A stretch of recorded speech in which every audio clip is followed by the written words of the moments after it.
Hello again.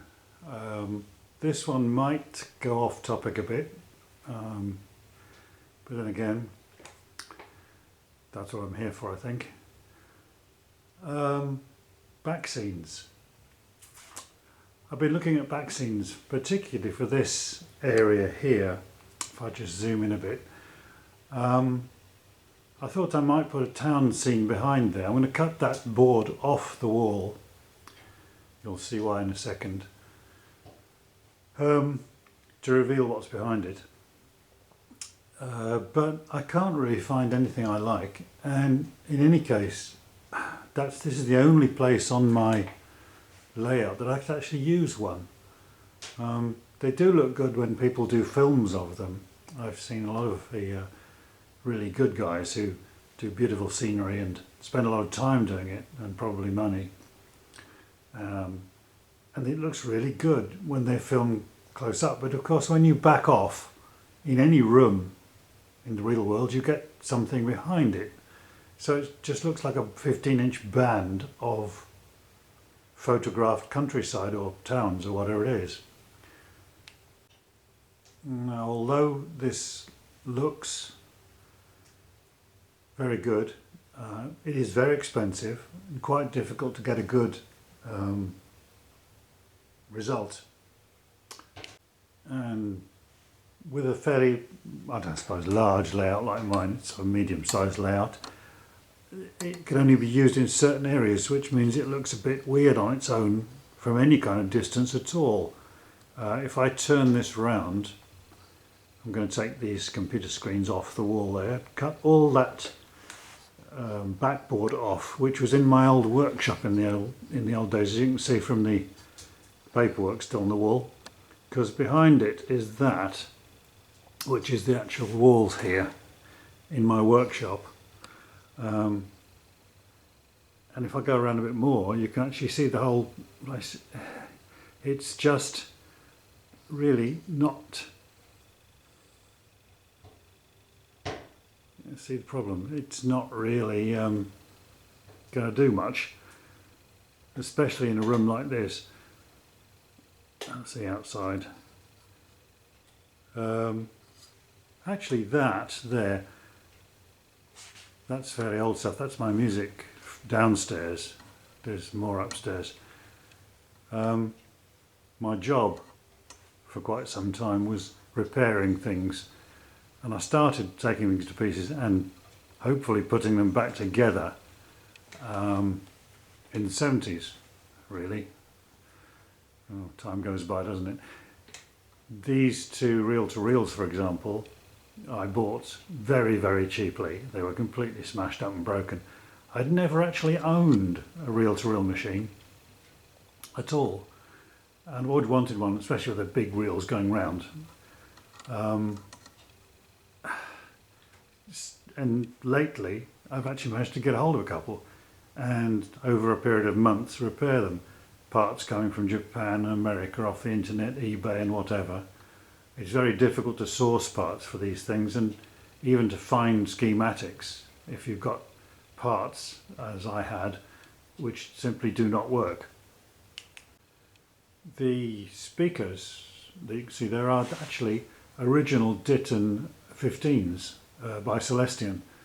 They're not these sort of XR ones that came out later, and they're the original ones. I bought them myself in 1972. Yeah, in London, in Edgware Road. I was working for G.W. Smith, or what it became Lasky's in the end. I presume has now closed down. And they are original. I've got the original pair. Actually, my father had these for quite some time in his house, and used to play things like Behind the Green Door, Frankie Vaughan, God help us, on them. So then they're pretty rotten, I expect, with that kind of sound going through. He liked Acker Bilk as well. Remember that? Stranger on the Shore, wasn't it? Yes, I think it was. Not really to my taste, but you know, good musician and all that. Just turn that on so you can see it going round. I just like watching the thing it adds to the music somehow. I don't know why or how. It adds to the experience of the music. Same as a vinyl disc. Putting the disc on, getting out of the pocket and the sleeve and putting the arm down and actually watching it play your music and listening to it at the same time. It's a very hands-on, physical, analogue experience, which I think to an extent has been lost these days.